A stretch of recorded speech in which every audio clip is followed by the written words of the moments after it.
Today I am introducing Marissa,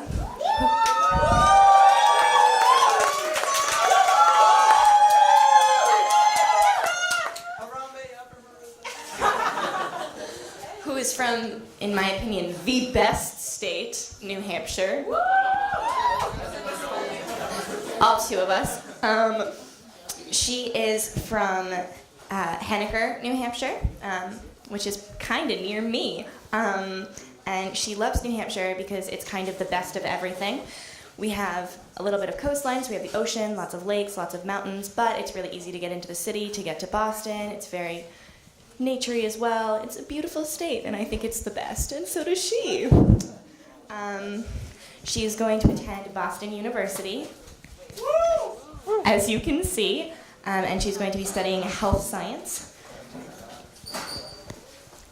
She has two dogs, two Australian shepherds named Sasha and Fritz, and she likes taking them for walks and playing in lakes. And Marissa, like America, runs on Duncan.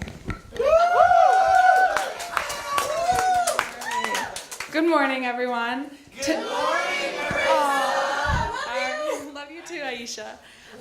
Today, I have the honor of introducing two people. So first is Dylan Cady. He's,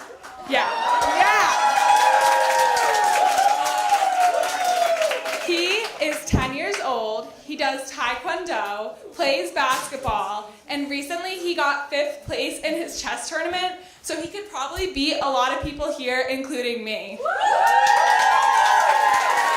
And he also has a pretty awesome taste in shoes. Crocs. All right.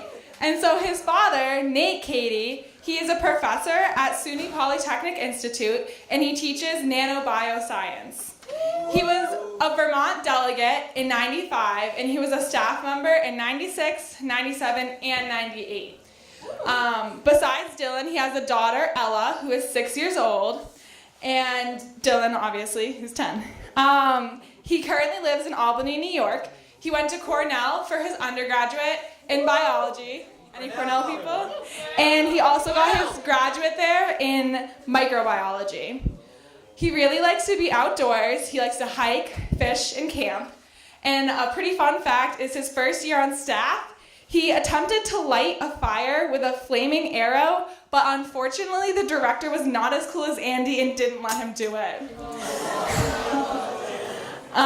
Also, his first year on staff, the flag box, quote, and I can't get in trouble for saying this, smash his big toenail to hell. And then lastly, according to Michael, he talks a lot about slime, is really strong but humble, and he goes pew pew pew a lot. So everyone please give it up for Nate Cady.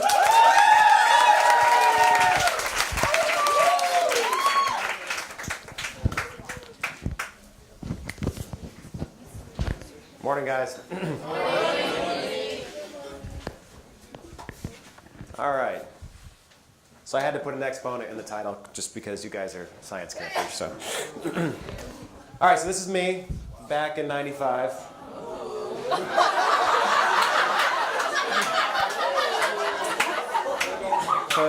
So some differences. My driver's license photo looks more like that. New York doesn't update the pictures, so it's kind of fun. So this is a long time ago for you because none of you were born, right? I think half the staff wasn't born in '95, so kind of funny. Which is 23 years ago. I was here as staff 3 years after I was a delegate, and then a big hiatus. So I think this is my 5th year back as a presenter, so it's kind of fun to be back. And things really haven't changed very much. You have no context to see what's changed and what hasn't, but it's actually one of the neat places in the world that doesn't really change that much, for a good reason. So anyways, the cabins, the only difference, you see they're mint green then? So that's updated. They actually have new siding and everything. But other than that, really, things have not changed at all. This is where I work now. So this is SUNY Polytechnic Institute. And it's kind of funny. It looks to me like a big transformer hand reaching out to something. It's one of these complexes that started as just a few buildings and just continued to grow. And I don't know if the architects had an overall plan to make it look like a gauntlet, but to me that's kind of what it's ended up looking like. It's an infinity gauntlet, it is, yeah. The rest of the stuff is out beyond that. But we're this weird little place in Albany, New York, because we used to be part of the University of Albany, which is part of the SUNY system. We've got one New Yorker here, two New Yorkers, right? Yay! All right. So in New York, there's this State University of New York system. It's actually, I think, bigger than the California system, but it's one of the biggest networks of state schools. We're part of that. We used to be part of another university within the system, but then we split off, and I think the gauntlet is reaching out to attack the other SUNYs now. But we're interesting because we're mainly a research and development facility for companies that do development of computer chips. So can anybody name a computer chip manufacturer? Intel. So IBM used to be. IBM sold their chip fabrication business to something called Global Foundries, which was actually a spin-off of AMD. AMD's fabless, so AMD doesn't even make their own chips anymore. They just design them. And IBM does what they call pathfinding. So if you have heard about the next best transistor or the next best solid-state memory, IBM will do development work and then sell their intellectual property to other companies to actually build it. So they're in the business of developing knowledge and then selling that knowledge. So it's actually pretty lucrative for them. So those companies do their R&D on site, and so we have one of these giant things called clean rooms. And probably none of you have been inside or seen a clean room quite like this. You've been in one? You work in one? No? So I think I have a picture of a clean room in a few slides here that I can show you. But these are really incredible facilities. Basically, they keep all of the dust and particles out of these rooms in order to support the manufacturing of really tiny stuff. So if you can picture a dust particle is micrometers in size, that's going to be much bigger than anything on these circuits and chips that we're building. So kind of a unique facility. The academic part that I'm in is actually a very small part of the entire facility. There are about 40 of us faculty and a few hundred students, both in graduate and undergraduate programs. But I don't have to make the hard sell because you've all picked your colleges, so you can think about us later for grad school. Okay, so I know you know the metric system, but we're just going to have a refresher here. Because the place where I work is the SUNY Polytechnic Institute, but I'm in the colleges of nanoscience and engineering. And so nanoscience is really about a size scale. It's not about a particular discipline. So let's just start working our way down. So everybody knows a meter, right? Yeah. I don't think we have the full range. I think there's nobody that's a meter tall.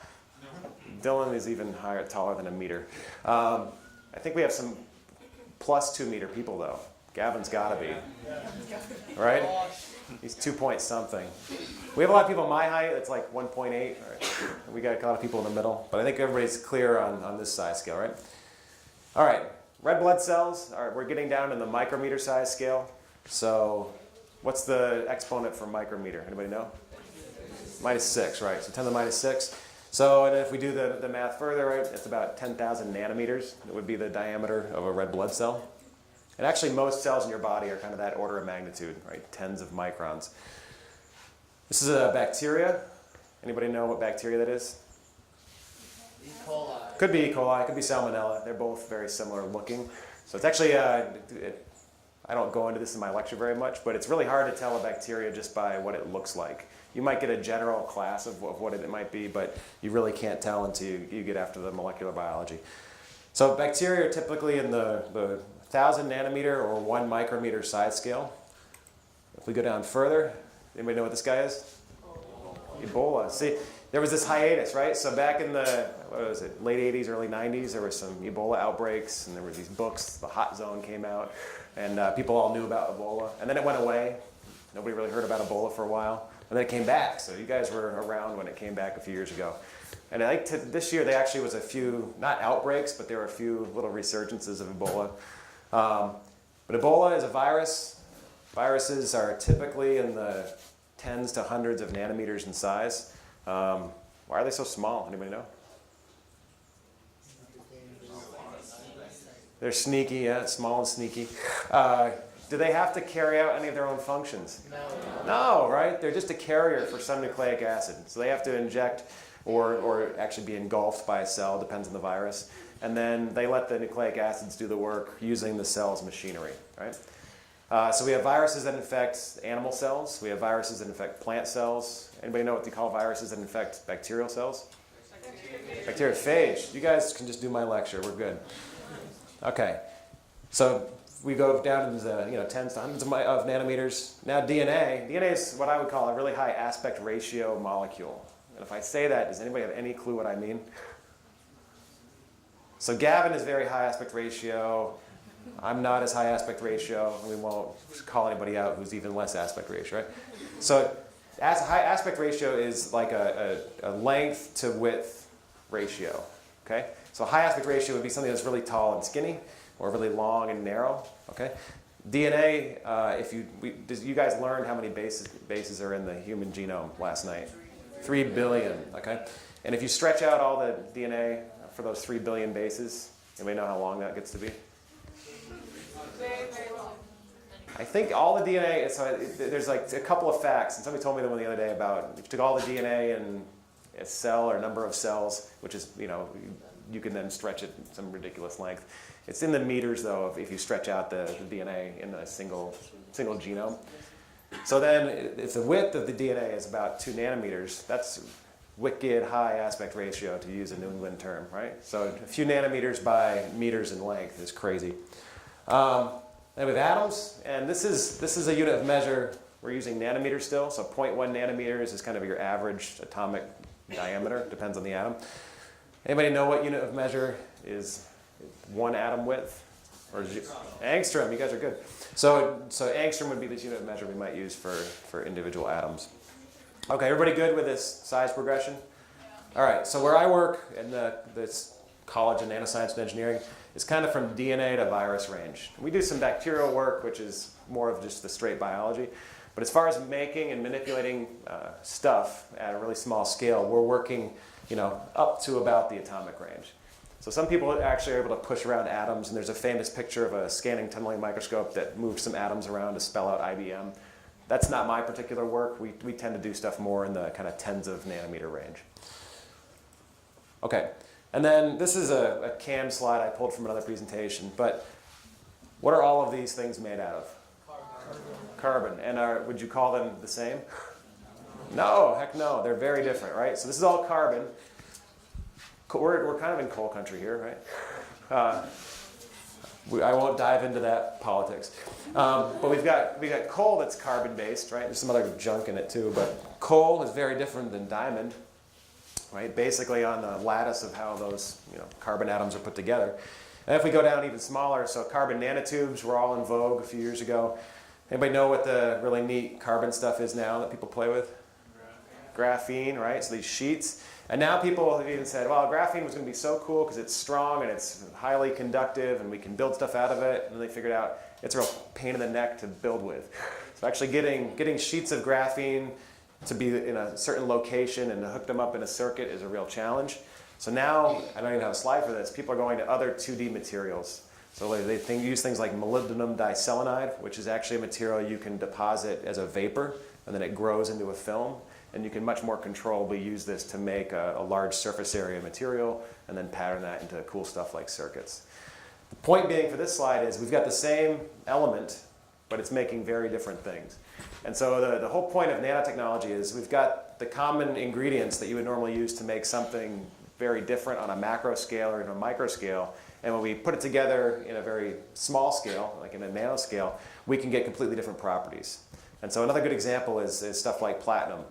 So, I don't know, hopefully not too many of you have platinum jewelry just hanging out, but this is white gold, but it looks like platinum, my ring. Is this an inert material? What do you think?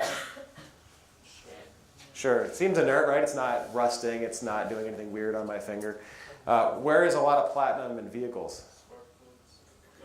So there's like the platinum, kind of like a converter. And is it inert there? Anybody know what the catalytic converter does in your car? Huh? Huh? Converts catalytes. So it helps you with processing the exhaust, right? And turning it into, so breaking down the exhaust further. Yep.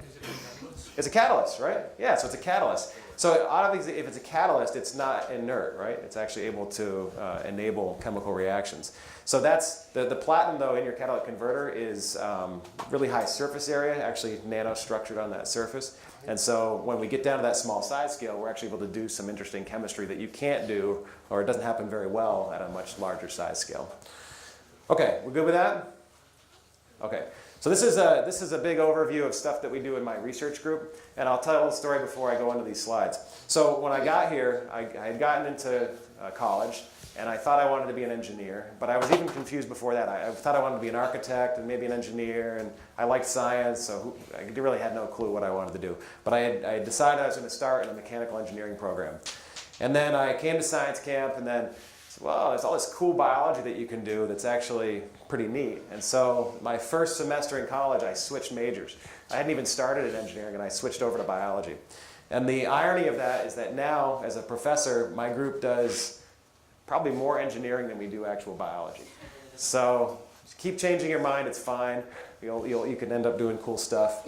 If you're like me, I get interested in certain things, and I like to work on them for a while. But I would get very bored if I was doing the same thing always. And so for me, it's fun to have this spread of different types of things that we do. So on the top, I put these in themes. So what we do in some of my work is we use nanotechnology as a tool. And so we use it basically, advances or discoveries in nanotechnology or things that you can do with nanotechnology. We use that to kind of figure out what's happening in biology. So that makes sense? We're like making tools like the monkeys and the birds, right? And then we're learning about nature. Okay, so then we can use nanotech in a more applied fashion. And you guys have heard of tissue engineering? Yes? Some of you, where you're taking a material science and engineering and you're building maybe a platform for cells to grow on and build a new body part or skin or all kinds of cool stuff. So we do some work on this. We actually do very applied nanotechnology for biology, for bioengineering type of approaches. The last one's kind of cool. This is what some people call biomimicry. And how many people have heard of biomimicry? Okay, and if you haven't, you can probably guess, right? You're trying to mimic or emulate something that's biological. So you're taking inspiration from the natural world and trying to do something from an engineering point of view, usually engineering point of view, to do something basically saying, hey, nature had a long time to figure this out. Maybe we can learn something from that and actually make something practical. Okay, so the first thing I'll talk about is applied approach that we had for making surfaces that were anti-fouling. So who's heard of anti-fouling stuff? Anybody? It's not like something to put on your underwear at camp. Okay. Did you guys see the paper? Somebody put a research paper up in front of the dining hall doors about how to clean your laundry better, essentially. Okay. This is different. This is looking at surfaces and how to make a surface have a certain topography that will either render it really good at stuff sticking to it or render it good at repelling things. So nature has a few ways of doing this. So this is showing something called the lotus effect. So the lotus plant lives in these environments that can be very muddy and dirty, but the plants, in order to get maximum photosynthetic efficiency, need to be clean. So the surfaces, there's these little nodules that are micrometer size scale covered in little nanoscale hairs, and it's actually a little bit of a waxy material too. And it makes the surface super hydrophobic. So it sounds like supercalifragilistic, right? So there's super hydrophobic means that water will just bead up into a sphere and roll right off the surface. So how would that help if you're a dirty plant? Way back. Yeah, it kind of cleans you, right? So the water beads up on the surface, picks up dirt, and rolls right off. It's kind of cool. If you've ever had if you drive, I don't know if you drive or not, you can buy that orange Rain-X stuff to put in your windshield wiper fluid. That puts a coating on your windshield that makes it hydrophobic. So if you look, the water droplets turn into little spheres and they roll right off. So that's cool. Another cool effect is a rose petal. So you guys all like roses? And you don't have to admit it if you don't like roses. Roses have a similar hydrophobic effect where a droplet will sear up on the surface, but they get pinned. So you notice the little tiny nodule-y hair-like things on this surface? They're not here, but the more micro-scale features are there. So the surface is waxy, so it repels water to some degree, but the droplets can actually settle into these areas, and you actually get a droplet that's pinned, so it doesn't move. It stays stuck. And so if you've ever seen a rose petal, people will spray them in these like flower shows with mist, and all these little tiny droplets stick to the petals. And this happens naturally with dew in the morning. But it's really pretty, and those droplets stay in place until they evaporate. So what's the advantage to that for the rose? I have no clue why they do that, except to look pretty. And maybe we can make something up. I'll make something up later. Gecko feet, you guys know what geckos are? So it used to be Geico had the gecko on the commercials, and I haven't seen the gecko in a long time. Is anybody else? Is the gecko gone? It's just like they had the weird cavemen for a while, and then they've got like... The gecko's still there? Okay. Really? Oh, so the gecko's back. So geckos in real life can walk all over with a wall up onto the ceiling. And they do this with these little tiny branching hair-like structures on their feet. And does anybody know how they actually stick to stuff though? Reversible. It's kind of a reversible adhesion. It's van der Waals forces at the very tip of these. So it's a van der Waals effect. They're actually able to, it's like an induced dipole effect, and they can stick to surfaces. And they have this complicated peeling motion they do. But that's a nanostructure that's able to then allow these guys to stick to surfaces. Last one, shark skin. So sharks have these really neat looking scales. Turns out this pattern makes it a very low drag surface. So when they're swimming through the water, they have very low drag, which is good if you're fast and have to catch your prey. Turns out it also is an anti-fouling type of texture. So it prevents stuff from sticking to the shark skin for some reason. The other thing over on the right is basically a slide that a research group that looks at fouling put together to say, hey, there's all these factors that affect how stuff sticks to surfaces. So it could be the morphology, the spacing between the topography on a surface, the charge of the surface chemistry, all these different factors come into play. So, okay. So this is a clean room. This is what we have at our facility where we can make all kinds of cool stuff. And it's yellow. Probably you guys have no clue why it's yellow. Anybody know why it's yellow? You know? Yeah. Sure, go for it. It's got the yellow light doesn't like other colors would cause like some reaction to happen. Exactly right. And I think I have a slide on photolithography. Good job. I don't have a picture to give away. I'm sorry, guys. You can have a bacterial plate instead. All the winners get a petri dish. So this is in these facilities, we actually use light to pattern stuff on a surface. So we're taking a material, it's called photoresist. We put it onto something called a silicon wafer, which is a really flat piece of single crystal silicon. And then we make a pattern on that surface by shining light on it, and it's UV light. So in these rooms, we filter out other wavelengths, and it ends up in this kind of funny looking yellow light that we keep in the room to make sure we don't accidentally expose that photoresist. But in any case, just so if you notice, the floor is perforated. See how it looks like holes in the floor? Can you guys see that? So the air is constantly being filtered to pull out all of the dust and other materials that might be in the air. And all these funny looking boxes are what we call tools. So inside each box is a machine that either puts down a very thin layer of material or etches that material away or patterns that material. And we use these processes to make really small stuff. And so this is the photolithography process. So we put this layer of photoresist on something called a wafer. We shine light through a mask or a reticle, and the reticle has the pattern that we want to image onto the surface. And so before all of you were born, there was this stuff called film. You guys have heard of this stuff? And it went in these things called cameras. And when you expose the film, you could then go and develop the film and then use it as a negative to then create a picture onto a photo paper. Have you heard of this ancient process? Has anybody participated in this ancient? These things called red rooms. Oh wow, a film camp. Where did you find that artifact? Walmart. It must have been Walmart somewhere besides. Okay, yeah. Interesting. So this process called photolithography is very similar to what you're doing with film processing and creating an image. Except usually when you make a picture from a negative, right, you are enlarging. We are shrinking. So instead of blowing up the picture, we're shrinking that image down, and we'll make lots of copies of that on a single wafer. And then once we've made that pattern, we can do stuff to it. So we expose the material, it can then be developed away, and then we can etch or deposit and do fun stuff. Okay, and these are just examples. This isn't even cutting edge. This is the size of the actual fins that make up transistors that people make in our facilities. And it's showing 14 nanometer is the smallest node, as we call it. Now they're making 7 and 5. So your newest Intel chips, I think, are 7 nanometer chips, and the next thing on the horizon is 5 nanometer. So it's incredibly small, these structures that people are making all the time.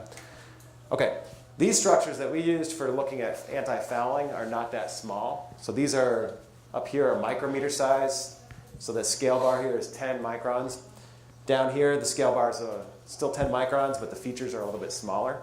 And you can see we basically made all these different patterns of, looks like parquet flooring or checkerboards, or one of them kind of looks like shark skin.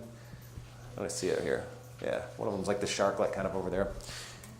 And as an example, what happens when you have this set of test patterns is that here we put bacteria on top of them. We used a little thing called a microfluidic flow cell, so we can flow liquid across the surface. And everywhere that's red is where the bacteria is stuck initially. So we did this for a few hours, and we let bacteria stick to all these different surfaces. If you look closely, each of these boxes is a different one of those patterns from the last slide. And so there's obviously a propensity for the bacteria to stick to certain topographies and not to others, and that's the red. And then if we let those bacteria grow into something called a biofilm, we can see the green areas. So we just false colored the stain here between those two things. And see the green areas grew, basically kind of started where the bacteria stuck initially, but then you see that some of these guys escaped. You guys see that? So they spread out and escaped. This guy even bridged across here. So what this gives us is a tool to say, okay, we can test all these different topographical features at once and say, okay, some are better than others at resisting bacterial attachment.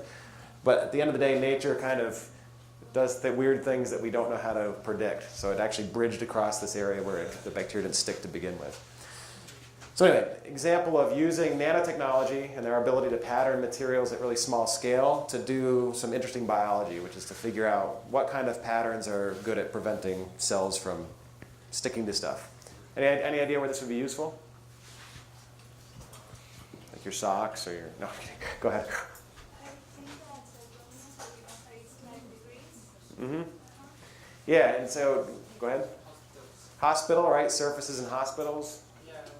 Hospitals. Yep. Or like any surface in your house that you wanted to keep clean, like a cutting board or a countertop. Things where you don't want bacteria to be sticking all the time. Bless you. Okay, so back to this master slide. I'm going to talk quickly now about sensors that we were developing for a different type of bacteria. Okay. So, you'd think there'd be ticks down here. So, you guys know what ticks are? Yeah. They're gross. They're just gross. Does anybody live where there's a lot of ticks? And where's my Long Island guy? You got ticks there like nuts. Right? He's got it. So you're going to like this next sequence here. Anybody from Connecticut? Woo, Connecticut. So Connecticut is where Lyme disease was discovered. Lyme, Connecticut.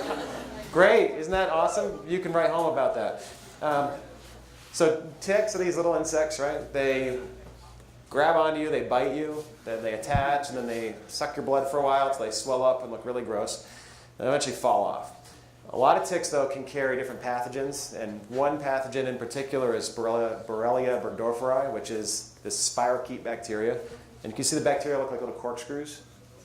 Okay, gross, right? You got a tick biting you, and now they've injected these bacteria into you that are corkscrew shaped. These bacteria sometimes can cause this bullseye rash pattern. And if you get that bullseye rash, it's a good thing, because that's an easy diagnosis, right? You could say, look, you got bit by a tick, you've got this bullseye rash, it's pretty clear what we should do. We should give you antibiotics for those bacteria. Case closed, you take your antibiotics, and hopefully they work. For some people, though, the antibiotics don't do a good job, or they're allergic to the best antibiotics, and so they have all kinds of other complications. For some people, they don't get this rash, or they've had the rash, but it's a place that they don't see very often, right, which is like their posterior area where they're not looking, or somebody doesn't see that on them. And so they miss this stage of the disease. And so then what they get later is all these symptoms, which is achy joints or fatigue or kind of flu-like symptoms that are kind of nondescript, but they end up being caused by these bacteria. If it goes really far, you can end up with endocarditis. You can have neuroborreliosis, which is an actual brain infection. They can start taking up residence in your joints and really causing problems. So really kind of a nasty disease. Here's what the CDC says you should do if you think you might have Lyme disease, or if the clinician thinks you might have Lyme disease. So they start out with one type of a biosensor style assay that just looks for one of the key antigens. And if I say antigen, who knows what I'm talking about? Oh, good. I stumped you a little bit. Go ahead. So an antigen, right? So if our body develops antibodies, everybody's clear with that? the target of those antibodies is usually some antigen, okay? So it doesn't mean necessarily the whole bacteria. It could be a particular protein or a part of a protein or a sugar or something on top of, on the bacteria that's something for the antibody to grab onto. So this assay usually looks for one particular antigen. If you get a positive with that, the doctor still can't be sure that you definitely have Lyme disease. Maybe you have you've cleared the disease and you've just got some of these latent antibodies. So then what they do is they do something called a Western blot analysis. And if they think you have the symptoms very recently, they'll look for a certain type of antibodies, which are IgM. These are antibodies that come out early. If they think you've had it for a while, they look for a different set, which is IgG, or immunoglobulin G. And does anybody know what a Western blot is? Cool. A couple of you do. Let me see if I have a picture. Oh, okay. This is a Western blot. Okay? So Western blot, if everybody run a gel with DNA, it's like a common thing in school now. So a number of you have. If you want to separate out molecules based on size, you can run a gel using gel electrophoresis. You can do that with DNA, you can do that with protein. Problem with protein is, when you run it in a gel, you can stain it and look for the position of those bands, but you can't really do much with it afterwards. So what people usually do is they take the protein that you've separated out on a gel, and you transfer it onto another material. Usually it's a nylon or some other material membrane. And then you can take it and you can use antibodies or other things to grab onto certain proteins, and then use some color-based assay or fluorescence assay to look for where those proteins were. So this is like a fingerprint. So we can just call it like a molecular fingerprint this is actually looking for what antibodies are in your blood. So say, okay, if I put these proteins from Lyme disease in this gel, and then put your blood on top of that membrane, I can say, okay, you've got antibodies against these particular proteins. And if you have enough of them, it says, yeah, you probably have Lyme disease. Okay? Does that process sound quick and easy? Yeah, no problem, right? Just trained technician in the laboratory, about a day of work. So if you think you might have Lyme disease, do you want to wait to send that sample out to a lab and have them take a day or two? And what do you think? Probably not, right? You'd rather do that sooner. So that's what we're working on, really, is saying this is a pain in the neck. It's a lot of steps, and it's got a lot of different assays that have to be put together. Dylan, question? Tell us what happens if you got negative. If you get negative, then most clinicians won't treat you. Some might, just as a prophylactic treatment, to say, okay, maybe you might have it, but they probably shouldn't treat you because long-term antibiotic therapies are not good for you either. Okay, so what we've been working on is a test that combines all of that into one. So it's like the one ring to rule them all, if you guys know that reference. So we work with a company that has developed this instrument. It's called the Surface Plasmon Resonance instrument. And you've heard the pew, pew, pew thing on the radio? Yeah, okay. So we use photons, which go, thank you. And if we shoot photons at a surface, okay, the little yellow part of the surface is gold. And this particular gold surface has this funny profile. See, it looks like a sinusoidal wave in a way. When photons hit that surface, the reason for that grating-like structure is it actually helps with momentum matching. So if we come in at the right angle with the right wavelength and the right periodic grating, we can actually get energy transfer from those photons to excite what we call an evanescent wave. And so this is a wave of electrons that propagate on that metal surface. Everybody's with me, right? Okay, photons, evanescent wave. So basically we've excited this little ocean of electrons on the surface, just above the surface actually. The cool part is if we change the dielectric that's near that surface, we will also have to change the angle at which we excite that evanescent wave. So what does that mean if I said I change the dielectric near that surface? Anybody know? So any clues at all? Okay, so an example, go ahead. When you change like the material. Yeah. So if I have water, for instance, versus air versus something with a different index of refraction or a different dielectric constant, I actually have to change now the angle at which I excite that evanescent wave. So this all sounds kind of complicated. What it really means is we have this really sensitive tool that says if I get small changes in stuff on the surface, I have a really easy way to measure if that stuff is there, just by changing the angle of the incident light and measuring what's reflected off the other side. We actually tweak this a little bit, and we actually do a fluorescence measurement where we use that effect to enhance a fluorescent signal. So if we label things and get them near the surface, we label them with fluorescent dye, we get a really, really bright signal. You saw this already. We make the chips with the same photolithography effect. We pattern these little chips with these gratings on silicon wafers. This is a 300 millimeter wafer, so it's a 12-inch diameter wafer. See all the little individual boxes? Yes, no? Yeah. Yes, you're with me. So we can make about 90 chips per wafer, and they have that cool profile I was showing you there. Okay, so here's the Western blot, what I was telling you about before. Here's one of our chips where each spot was a different antigen or a different protein that the Lyme disease-causing bacteria make. And what we're looking at here is where the spots are bright is where the patient's blood had antibodies that grabbed on to those particular antigens. Does that make sense? So it's an indirect test. We're not actually measuring the bacteria. We're measuring the person's ability to make antibodies against those bacteria. So it's actually kind of cool. It's hard to measure these bacteria because they're not present throughout your circulatory system. You might be able to take a biopsy and get some, but it's difficult. So we're actually just using the body's ability to make lots of antibodies against a target and then measure those antibodies. It's actually the way that a lot of tests for things like HIV and other pathogens actually work. So this is called serodiagnosis. So we're diagnosing from serum or blood, and we're able to make a call on whether there's enough of these spots lighting up to actually tell us that we have Lyme disease, or the person does. So what my students are doing now is all kinds of work. So discoveries are cool, right? Isn't that neat when you discover, hey, this works, we can detect stuff. The work starts when you say, okay, I want to do this well every time, right? I want to make a test that's really repeatable.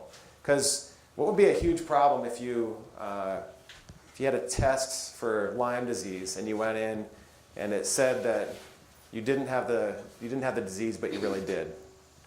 Would that be a problem? Yes. Yeah, you wouldn't get treated. And that's called a false negative. Now, what's the other flip side of that? False positive. Yeah, so you get treated for something you don't actually have. So what my students are working on now is say, okay, we had this discovery, and we were able to do this really actually sensitive and what I would call a quantitative test. So the normal tests that are out there that I showed you, they take a long time. They're non-quantitative. They're more of a qualitative assay, and they're not very sensitive. So they don't measure very low amounts of antibody. So we're basically trying to turn that on its head and do all of those things better. So make it faster, more sensitive, multiplexed. So what my students are doing now is saying, okay, if we put the antigens down in different concentrations onto these chips and we use different concentrations of blood serum, do we get a different response profile? And that's basically what these slides are showing. So these are different. This is an uninfected serum. So this is from a person that's never been infected. Excuse me. And then these are different concentrations of blood serum that's going across these chips. And we've used different concentrations of the antigen printed down in place. And so we can see different profiles that we get. And that helps us to say, zero in on what's the best concentration to print and also the best concentration of serum to use.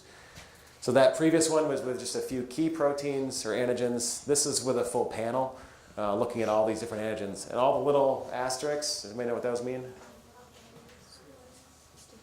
Yeah, we ran a lot of stats, okay? So we basically have to say, is this repeatable? And so if we run this lots of times, so n of a lot, do we get, can we be confident in the answer that we're getting from this? So it's a little bit of a juxtaposition, right? You're doing cool science, but if you're in more of an engineering mode, you can't just punt on your discovery. You actually have to now make it work a lot and well a lot of times.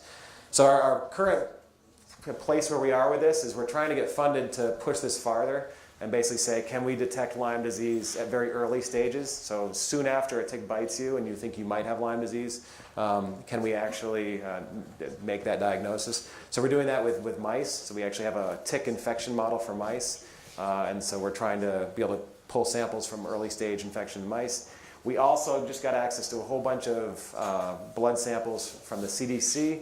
And we're also working on another, there's something called the Lyme Disease Biobank to get blood samples to be able to run actual human infected serum. So kind of cool. All right, last topic. So this is on biomimicry, and we're going to shift gears completely. We're not going to talk much biology, just a little bit, and we're actually talk more about chips, like computer chips.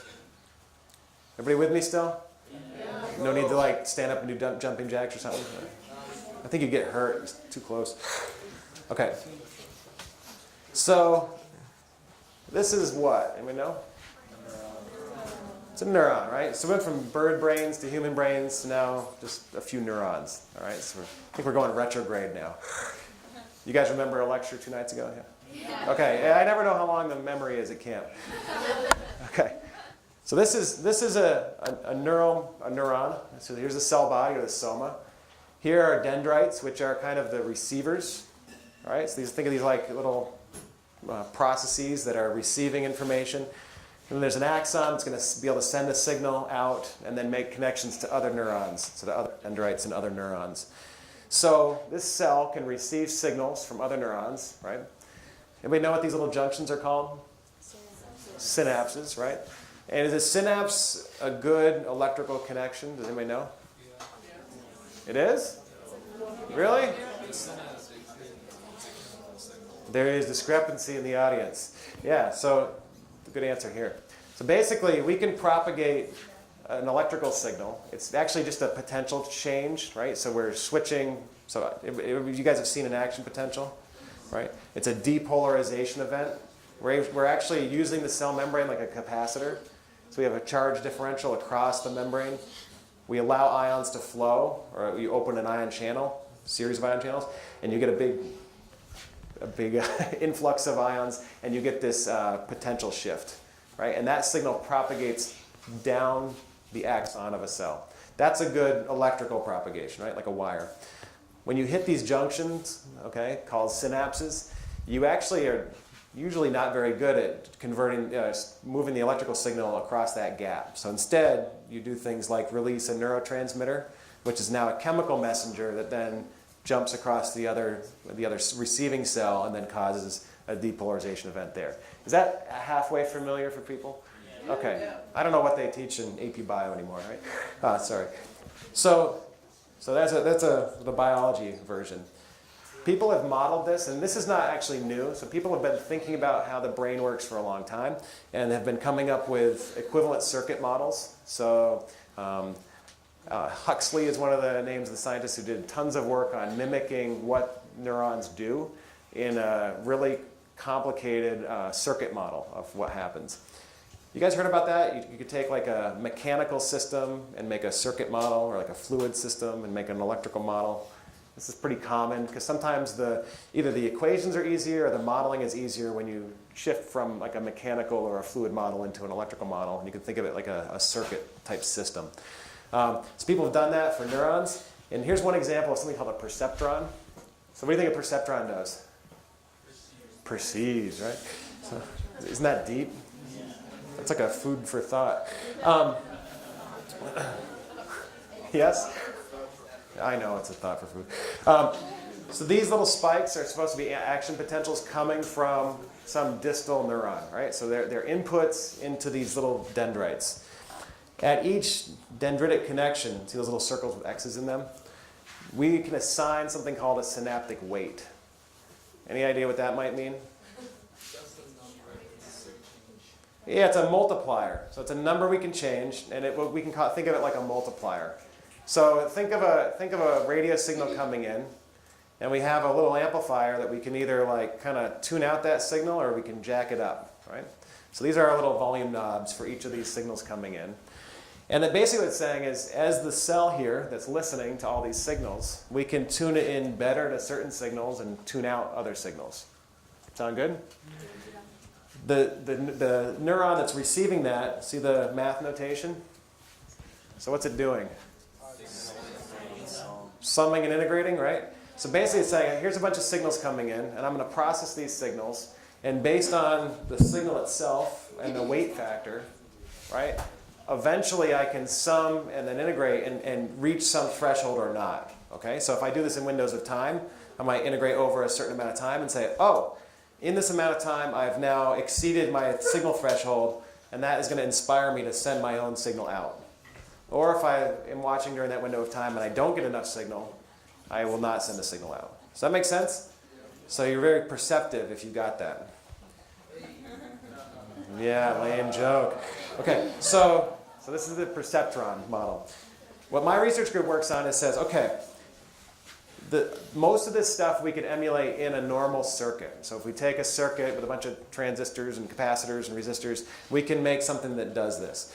The challenge is the weights themselves, so all these X's, circle X's here, that's something that you have to normally store in memory somewhere. So if you think of a computer chip, right, running something, you'd have a processor that's very quickly running code, or processing data. If you want to store information, though, you have to send that off to memory somewhere. And so that sometimes is off in a RAM somewhere, or maybe even on a hard disk. And the process of doing that quickly, going back and forth to memory, it actually slows down the whole computing operation. So what we've been trying to do is develop little memory cells that emulate what those synapses do. So I say, okay, right at the place where we want to do this computation and receive signals and decide what to do, we want to store the information about the synaptic weight. Everybody good with that? All right, so we're making little memories with nanotechnology. Okay, this is just an aside to say, we work with other groups. So we're not very smart in my group. We're not very good at thinking about how to make circuits, okay? We are not circuit designers. We're not what we call circuit architects. So we work with other people that are really good at this. So we work with some folks at UT Knoxville. Where are my Tennessee people? Woo, go Volunteers. So the folks that we work with in Knoxville, they design neuromorphic circuits. And so some of them design the actual nuts and bolts circuits. Some of them design what we call more like an app. So this is like a program that runs off those circuits. And what's really cool about it is that this actually has some basis in biology. So they make these circuit models that represent what neurons might be doing in the brain. And they try to train them for things. They train them to, I don't know, recognize something. Or the coolest one is they can control a little robot as far as navigating. And it can make its own decisions on the fly using a neural network based on these circuits. When they're trying to train these circuits, though, they get kind of a naive initial circuit. They trains the weights, but then as they develop a bunch of these circuits in parallel, they then later cross them over. So you've heard of crossing over in biology? Yeah, so we're actually swapping little parts of different circuits and then allowing us to end up with a better hybrid at the end of the day. So there's actually some biology in the circuits themselves. Okay, the little memory bits. Remember I said we need to make memory bits that we could put right near the circuit? These are these things called memristors. And it turns out that, so actually, we've got an HP person, former HP person in the house. Hewlett-Packard, so back in the 70s, there was a guy who postulated there was kind of 3 basic circuit elements. And he said, hey, there should be a 4th based on math. And so, but nobody ever really convincingly said that we were able to make a device that did what this 4th circuit element should do. And basically the idea was, this is a current voltage plot. So voltage is on the x-axis, current is on the y-axis. And you notice there's hysteresis. You guys know what hysteresis is? Yeah. Hysteresis is kind of like some of your overnighters. You don't go out and back on the same trail. Some of you have larger hysteresis than others. Am I right? Who is 6 miles out of their way? I heard about this. Or you don't want to admit it? Oh, okay. So you had large hysteresis in your hike. So it means, right, so as we sweep out in one direction with voltage and we get a resulting current, as we sweep back in the other direction, we actually have a shift now, right? And so if we do this over and over again, we can get different hysteresis plots. Our devices basically mimic what this predicted type of memristance behavior would do. Turns out Hewlett-Packard in 2008, a guy named Stan Williams there and his research group claimed they found the missing memristors. They basically were doing some work. I think it's probably somewhat serendipitous, but they said, hey, the behavior of these little circuits that we built is very similar to what was postulated back in the 70s. And so it turns out there was some other work in between that probably was doing the same thing, but these guys were the first to really nail it and publish it. And so it's kind of a cool, exciting start to this field of looking at things called memristors. The physics of it is we actually have a metal dielectric metal sandwich. Okay, this is a sandwich. It basically would be a capacitor. Everybody knows what a capacitor does, right? They're really bad conductors, right? Right. So we take a decent capacitor, and then we break it. We basically put enough voltage on it that we form a filament that bridges the two metal parts of the capacitor. So that's like a switch or like a short circuit. Does that make sense to people? All right, we were blocking current, then all of a sudden we can have current because we made a little connection. The cool part is we can make and re-break that connection lots of times. So if you can make a bit, right, so you can make current flow or stop current from flowing, what have you made? A switch, right? Turns out, I'll show you a slide later, we can make a switch that's an analog switch. So you can have a switch that's just on or off. You could also have an analog switch which you can go to intermediate states. And so it turns out the intermediate states are the really interesting parts when you're trying to make a memory. Okay? Instead of just having 1-bit memory, we can have multi-bit memory in order to store all those synaptic weights. This is a complicated slide, but basically the take-home is that the factory-like place that I showed you that I work is really good at making computer chips. So what it can make is we can use that technology to make a normal computer chip base, which we call CMOS. You guys heard of CMOS? No, maybe? You're all, if you have your phone in your pocket, there's a lot of CMOS in it. Right. So it's complementary metal oxide semiconductor. And all it means is that it's the style of transistor that's being built or being used to drive that chip.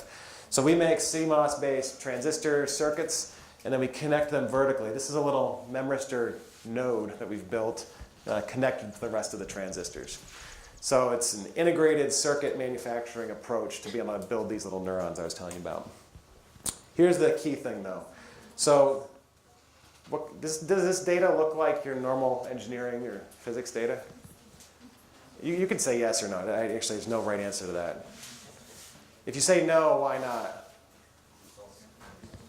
It's fuzzy mess. It looks like biology, right? All right? So what's going on here is we can actually induce our devices to switch to not only the binary states of being very on or very off, we can induce them to switch into intermediate resistance states, which is what we really need when we're making these synapses to make these neural type of circuits. So here, this is the higher resistance state of the device when it's kind of off, and the red is where it's kind of on. And if you notice in the black where it's off, there's a general trend of going down and up in resistance. You guys see that? In the corresponding on state, we've got it's fuzzy here, but then as we get to even lower resistance values, we can actually get a fairly defined region where the device is quantized, if you will, right? We've actually kind of got this stair-like pattern of different resistance states. We've been improving this steadily, and I didn't bring a lot of slides to show you because I actually wanted this idea that it's actually looking kind of biological-like in the data. But essentially this says we can now make a switch that's tunable. So we've made more of a varistor or a tunable resistor than we've actually made just a binary switch. And it turns out this is now really useful for our circuit designer colleagues who are able to design a circuit with memory bits that go to lots of different states. And so we can basically make these synapses in these perceptron-like circuits, be able to filter information and then make cool decisions. Okay, so that's all of the data that I have to show you. We can do a few questions probably if we have time.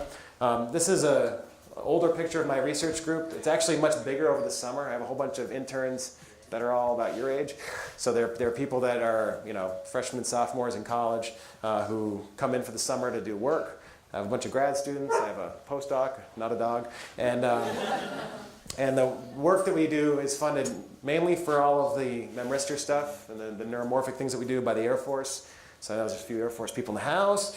And for the sensor chips, we are still seeking NIH funding, but we've had NIH funding in the past for some of that work. So that's who funds it. And thank you.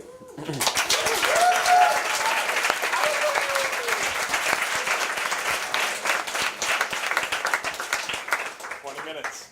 How many? 20. 20 minutes of questions. I don't think I can do it. Go ahead.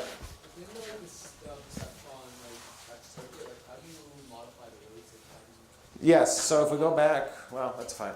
So if we have these, if we have that perceptron circuit, and if we use for each of those those synaptic weights, if we use one of our memristor devices, basically we can be thinking of summing currents. Okay, so if we have a higher or lower resistance state at each one of those nodes, we're controlling how much current is flowing through that part of the circuit. Well, like, exactly Yes, so each one of those nodes has its own driver circuit, which sets it to a certain weight. Yeah, so they each have to have, it's a few transistors, but it's basically a little drive circuit that can set it to a different weight. Yep, good question. Yep. So in the last part of your presentation, you talked a lot about some technical things. Yep. And I'm not entirely certain what it is. I was thinking that it might be you're applying the principles of circuits, memory and biology. But what exactly is the purpose there? What does it really mean? Sure. So and I didn't give a good intro of that. What we were funded to do, initially a lot of that work was for encryption. So the idea was to make initially reconfigurable circuits that were better at doing something called AES encryption, which is basically saying, you want to encrypt data. We wanted to make something called a reconfigurable circuit that could use a longer encryption key and then reuse hardware, so it wasn't as intensive from a hardware point of view. And that morphed into doing what's called neuromorphic computing. So it turns out the same circuit elements we could use for reconfigurable circuits, we figured out we could use them for these synapses. And the big picture is to make chips that are good for neuromorphic. Some people talk about AI. We like to think more about this more emulation of neural function. And we don't do something called deep learning. So deep learning is something people use for image classification. And so I think for some of the astronomy, right? Yeah, so whether you're doing, for astronomical things or for maybe satellite imagery or, radar or LiDAR. Air Force Research Lab things. Yeah, all kinds of Air Force stuff. Is saying, okay, can I train a computer to recognize images really well and say, hey, that's a tank, no, that's a Volkswagen. And so we do more things related to control systems. So can we have a feedback control loop that's a smart feedback control loop so you can control a drone to do X or Y or things like that? Go ahead. So a few days ago, we had a different presentation where there was this scientist who talked about the potential to connect something to your brain that Yep. would augment your memory. Sure. Is this research which uses actual synapses and looks at those? Could that be used to connect your brain to something or change your memory effectively? So we've thought about that. What we've thought about more than augmenting your memory is more. So did they show you neural probes? Yes. So there's a lot of neural probes that have been designed that they're getting a ton of information. So all kinds of signal from basically lots of synapses firing in the brain. The problem is it has to be wired out and then processed by some big processor or server to figure out what all those signals mean. What we'd like to do with our types of circuits is to do pre-processing.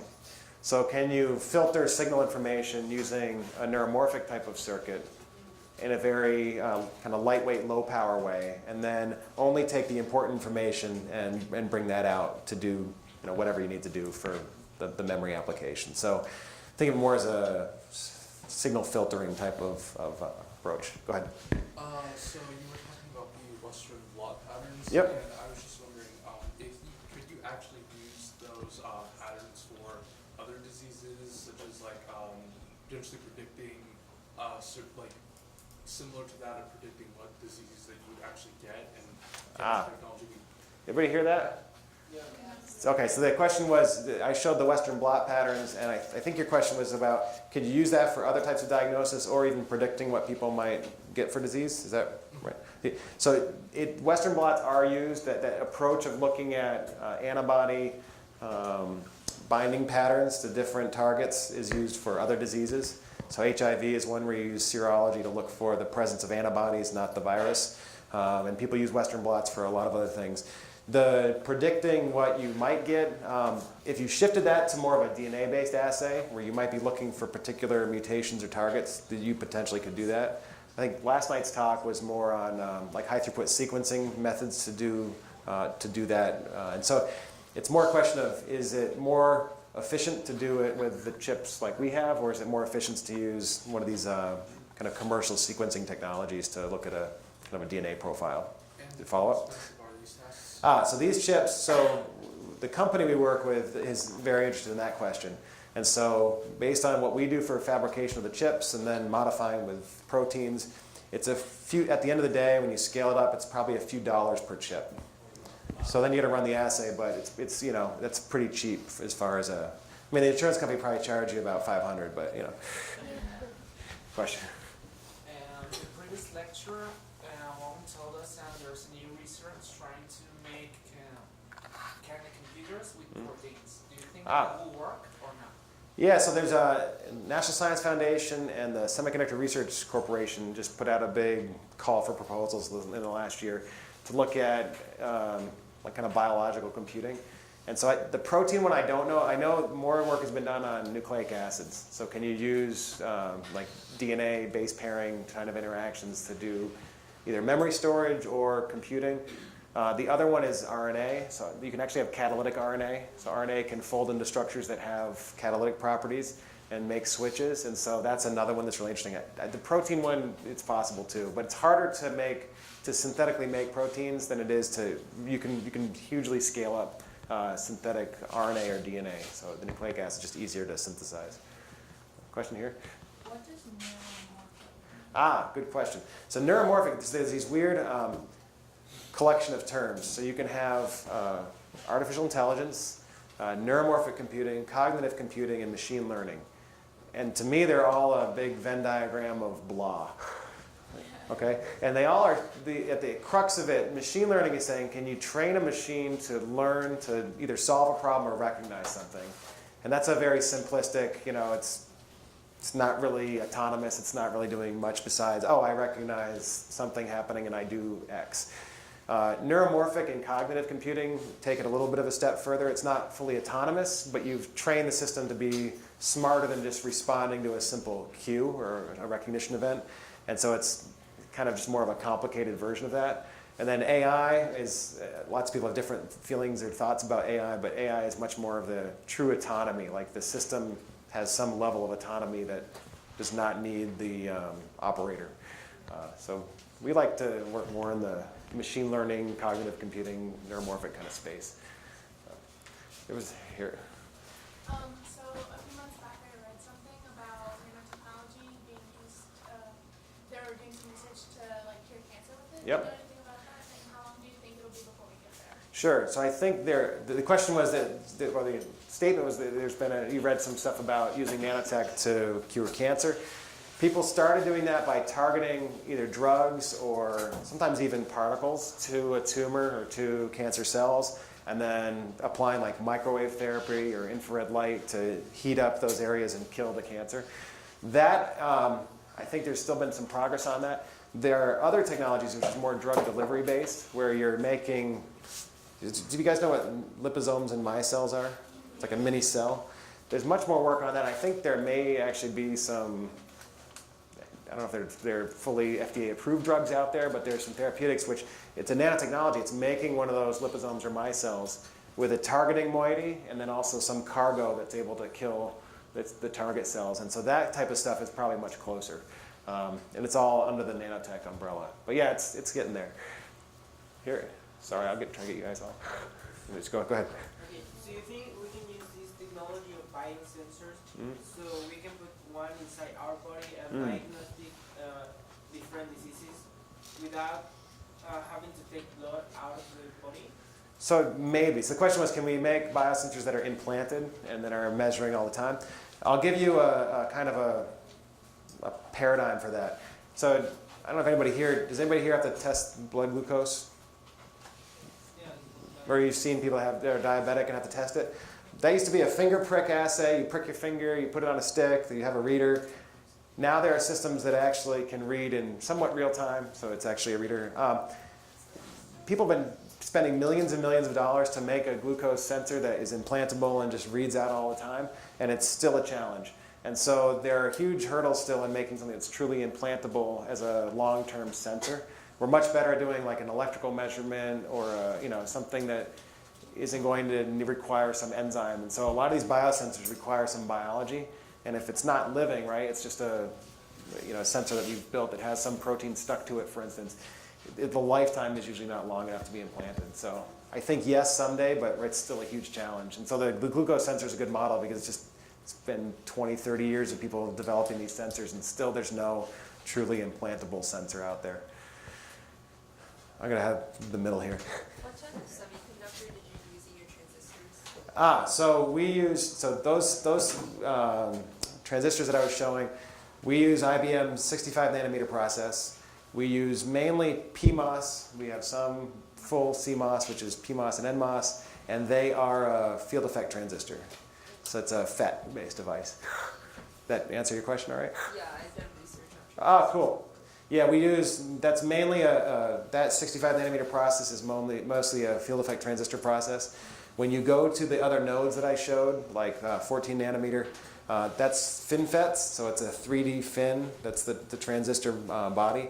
And then now there's even cooler ones that are like a floating, it's not a fin anymore, it's like a nanowire almost, that is the actual kind of gate and channel region of the transistor, so pretty wild.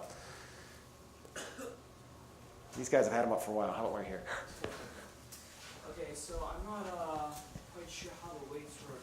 If I remember correctly from my reading on memristor, the resistance of a memristor changes based on how much current you push through it, right? So does putting a signal into like the dendrite, does that change the weight because the resistance is a function of current? So the original memristor model that was postulated was that. It actually was really a magnetic flux to charge, and so that was the original model. What people call memristors is actually kind of a one-off, and there is a dependence on signal flowing through it, but there's these thresholds. So usually you have to go over a certain threshold to really literally move atoms inside the dielectric. And so typically what happens is at a low enough voltage, you are not moving atoms significantly enough to affect the overall resistance.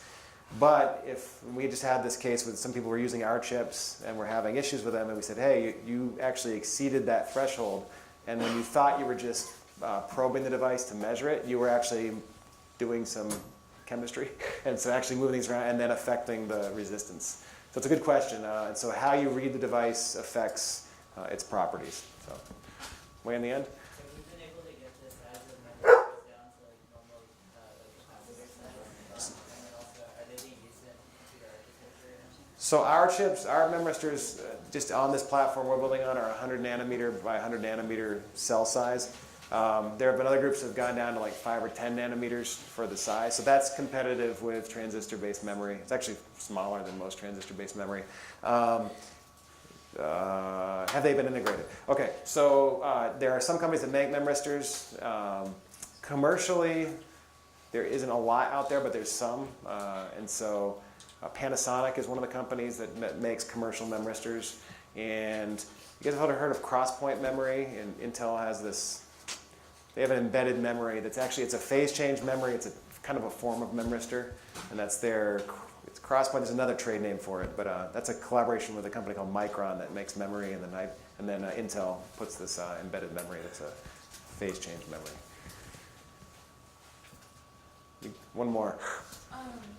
What is your guys' end result for this to have a benefit? What's the end result?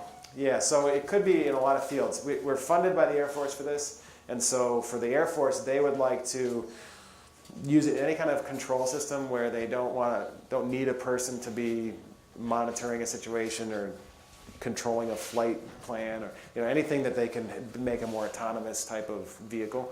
But there's lots of other applications. Anywhere where you want to be able to kind of filter data or do some sort of control where you don't need a person monitoring something all the time. So we're replacing humans. We're just, no, I'm kidding. So, in a way, though, I mean, a lot of these applications are to make something more autonomous in how a system would do it. But think in your phone, right? There's a lot of cloud-based stuff. So you get on your phone and you do voice recognition, like, hey, Google or Siri. That's not being processed on your phone. It's almost always in the cloud, right? And so if you make better neuromorphic systems that are doing things like voice recognition or pattern recognition, eventually you'll be able to do that on your device. And so you don't have to be on Wi-Fi or in the network to be able to do functions that require some sort of neuro type of processing. So it's kind of smaller, faster, cheaper chips that can do that. One more? So in your kind of like overview slide, you had one section that we didn't really talk about, which has to do with cell printing. Yes. I was wondering if you wouldn't mind mind spending a couple Sure. minutes talking about that and what the nano side of that is? Yeah, so we, for a while we were working on, it was first for sensors and then it was for people that actually study some interesting things in biology, like, you guys know what macrophages are? Right, so macrophages kind of seek and destroy, and they lay follow things. And when they get to their prey, they will actually engulf it using phagocytosis. So we've done stuff like printing molecules and whole cells in a certain pattern or over top of certain other things. And so it requires positioning of biological materials. So we developed a printing tool that works kind of like a, it looks like a little diving board with a groove in it. So it's things like, you may have or may not have heard of atomic force microscope. Probably not. It's basically moving this little diving board around, but it's just micro scale, and it can touch a surface, and through capillary action, the liquid wicks out and then makes a little blob. So you can pick and place and put things where you want it. We also do work with using standard pin-type printers, which people use for printing things like DNA or protein, and we converted that to printing cells. We actually just had a paper come out. We worked with a group that looks at different cell types that communicate with each other or trade currency. You guys know this? Like a lot of cells cooperate. Yeah. So, right, so this is actually looking at bacteria that trade metabolites. And you can ask questions like, okay, at first they're trading, but then one starts to cheat, right? It just starts taking from the other one, but not giving. And how does that pan out? So we could print those populations and then study it in a more controlled manner than just throwing it all in a petri dish. So we basically are using the tools that we use for positioning stuff with nanotechnology to position biology. So are you creating the individual biological components within the cells, or just No. putting them together? Yeah, we're mainly putting stuff together, or sometimes patterning like a attractant molecule or an anchoring molecule to then get cells to go to a certain place. Cool. Well, thank you all.